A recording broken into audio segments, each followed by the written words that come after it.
may gagawin tayo.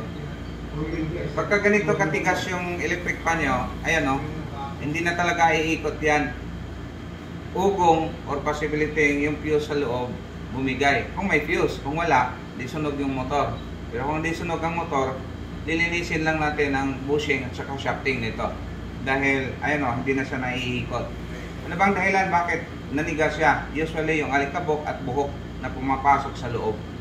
So, yun, lilinisin natin to, tapos tingnan natin to ng update. So, ito sa likod naman, durog na rin yung gearbox niya para mag-swing. Ayan, i-repair din natin. Ayan na, nagkahiwa-hiwalay na. So, tingnan natin to kung buhay ba yung motor na yan. Tapos, ito, nanigas na rin. Ayan o, nag-lock na, kaya dapat na sungkit natin yan. Tapos, yung ito, sunog. Biak. So nag-crack yan dahil sa sobrang init nito. Ayan. So ayan, tingnan natin kung ano yung papalitan. Tapos goods na yan pag gumana. Sana hindi sunog yung motor. Testing natin yung motor. Sige nga, kuha ka ng tester. Kung may reading ba yung ano. Ayan. I-ano mo doon sa ano. Doon sa cordon. Times 1 mo gamitin. Or times 10. Ito pala. Ayan. Sige. Tutok mo sa ano. Dulo. Dalawa. Magkabilang dulo. Ayan.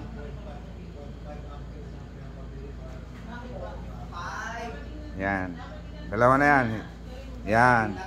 May reading? Meron. So, yun ang reading ng 3. Bumaba. Tumaas. 2. Tataas lalo. Hindi gumalaw ah. Ayan. Ano ba yung pre niya? Ay, ano ba? Tama nga. Off. Speed number 1. Speed number 2. Ang likot. Hindi nagbago. O yung ano lang. Sige, matesting natin yan. May reading po siya eh. So, konti lang naman ang diferensya ng reading na yan. So, hindi pa open yung motor. Sige. Ayusin, linisin natin tong bushing. Tapos, ito, tingnan mo. Puro ano, ang ano na, lapot na oh. Kaya talagang manigas yan. So, lilinisin natin. Testing na natin. So, ginawa natin, nilinis natin yung bushing, nilagyan ng langis, tapos inayos yung nabasag sa loob. So, testing na natin.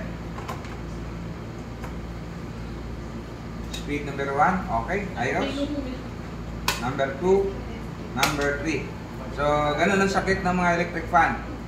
Pag nawala yung langis o natuyo yung langis, yan, stock up. Pag napabayaan, pwedeng masunog yung motor. Okay?